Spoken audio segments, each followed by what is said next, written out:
Perfect.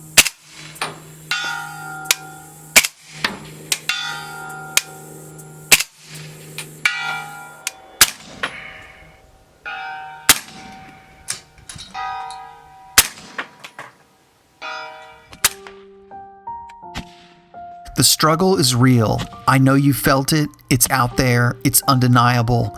You think about it all day long and it haunts your dreams at night. These decisions don't come lightly, and they weigh heavily on the minds of men and some women everywhere. Low power variable optic or red dot? Which is correct for your rifle? I'm not going to say we're going to answer the question that is deeper than basically any enigma facing the human race today, but I am going to try to give you some information to help you make that extremely difficult decision for yourself. This is technically the Trijicon Accupower 1-8, and I picked this scope up about a year ago. I like to get it on several guns and really see how it performs over the long term. Well, on comes 2020, the whole world seems to be going straight to hell, and along with that, Trijicon doesn't make this exact model anymore. It has been discontinued. I will say that this scope is very similar to the new Trijicon Credo HX 1-8 power, so you can kind of think of this as a review of that scope. I asked a Trijicon representative at SHOT Show exactly what the differences were between the two models, and he said that the adjustments are a little bit more affirmative on the turrets, and they made some other small incremental improvements, but for the most part they are essentially the same scope. I'm going to assume everyone is pretty familiar with a red dot. It's pretty much what it sounds like. They are typically optics with no magnification and have a red dot inside that you can use to quickly acquire the target.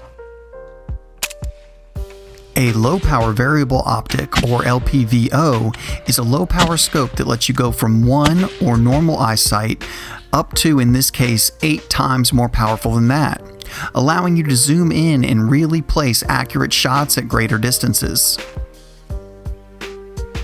Most people with just that much information immediately say that LPVO is the way to go, but that adds weight to your setup. It really comes down to what you want to accomplish with the given rifle. If you think most of your targets are going to be fairly short range, the lighter red dot is probably a better choice. However, if you want to add more versatility, the LPVO will essentially function as a red dot on a lower setting, while giving you the added ability to zoom in and place more accurate shots at greater distances. The only sacrifice is the added weight. Whether you're interested in a red dot or a low power variable optic, you can get either of them from Optics Planet and save some money with the code ALArsenal5. You get the gear you want and it helps out the channel a little bit at the same time. It's a win-win for everyone. Let's work our way through the Trijicon Accupower 1-8 from the shooter's eye to the front, and I'll kind of give you my opinion on everything as we run through it.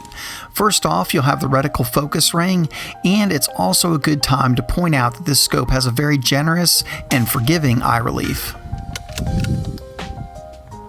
Trijicon puts it at 3.9 inches, and I would say that's about right. It's very comfortable and you really won't have a hard time finding the sight picture or reticle at any magnification. The magnification adjustment ring works nice and smoothly. It has a little extension sticking up for you to grab, and it makes the adjustments easily and quickly. The main tube is 34mm, which, along with giving the Accupower a nice robust build, it also adds to the adjustment range from the scope. It has a very impressive 29.6 mils of travel. For those unfamiliar, that is how far the reticle can move inside of the scope, allowing you to get shots on target at farther distances.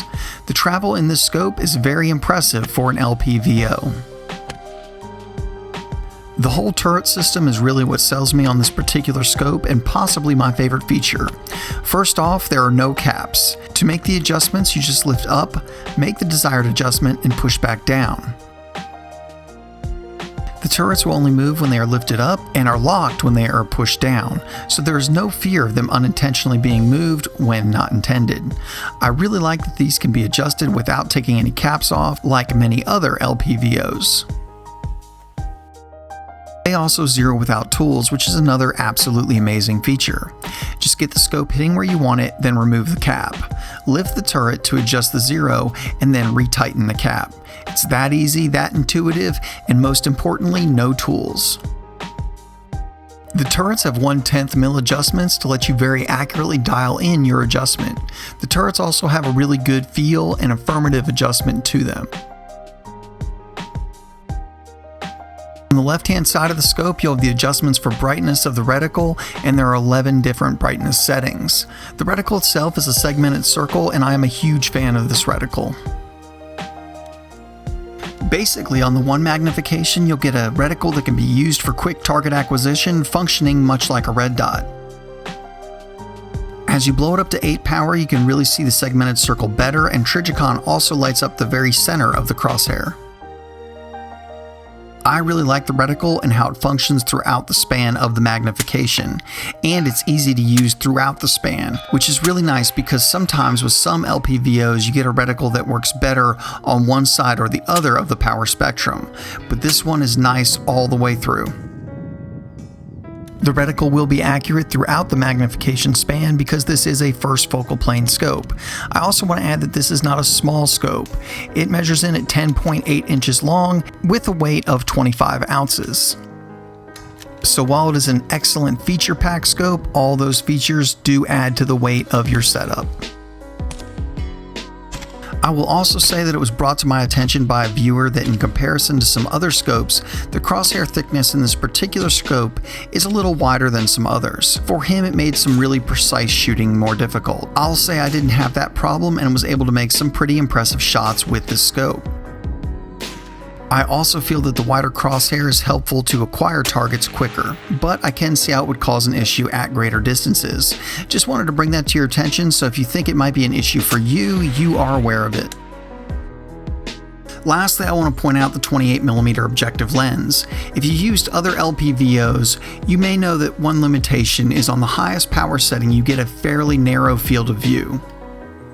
One really nice thing that Trijicon did to help out with this is they widened the objective lens out to 28mm, giving the shooter a slightly and very welcomed wider field of view at maximum magnification. While we've had the Accupower 1-8, we've made some amazing shots. The 8 power magnification gives you a little bit of extra magnification when you really want to push the limits of what you're shooting. And I do have to say in general, I like it more than a typical 6 power scope for most purposes. Probably the most notable shot we made with the Trijicon Accupower 1-8 was when we took the Krebs Customs 9x39 AK all the way out to 700 yards.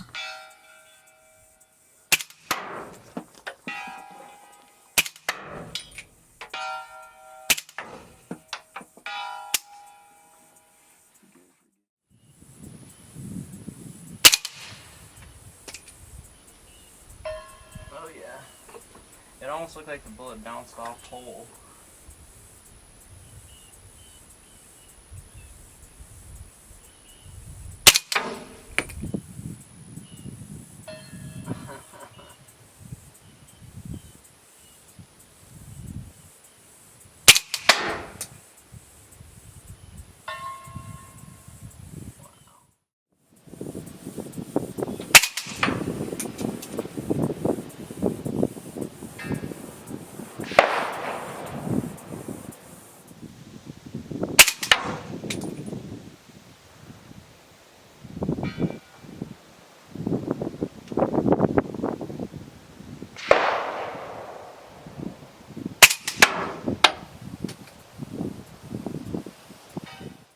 Gotcha. To me, a couple features really set this scope or the newer Credo apart. The uncapped turrets making dialing easy, plus they lock, meaning they won't unintentionally get turned. The 28mm objective lens giving you just that slightly wider field of view, and lastly, the 8 power magnification. I know that 8 powers are getting a little more common, but it's nice to have that little bit of extra magnification, especially when you're really trying to dial in the accuracy of your rifle or reach out just a little bit farther. All things considered, this is one of my favorite low power variable optics, and I could totally see myself getting one of the new Credo versions because I know that Trijicon has said that they made some slight improvements over this version. If you are considering either version, I would highly recommend them and feel that you will be extremely satisfied with your purchase. Guys, as always, thank you so much for watching. And I want to remind you that if you want to get a Trijicon scope or really anything from Optics Planet, just about, you can save some money with the code ALArsenal5. You get to save a little bit of money and it helps out the channel a little bit at the same time. It's a win-win for everybody. If you're not subscribed to the channel, go ahead and hit that subscribe button right now. As always, we have some really big reviews coming up that you won't want to miss. If you want to know what those reviews are way before they hit the YouTube channel, check us out on Instagram and Facebook. There you can see what's being reviewed in real time way before they hit the YouTube channel. If you want to help support Alabama Arsenal, the best possible way to do that is on Patreon. These videos can be surprisingly expensive to make, and every little bit helps and is greatly appreciated. There is also gear available right below the video if you want to go out and represent. And as always, guys, thank you so much for watching.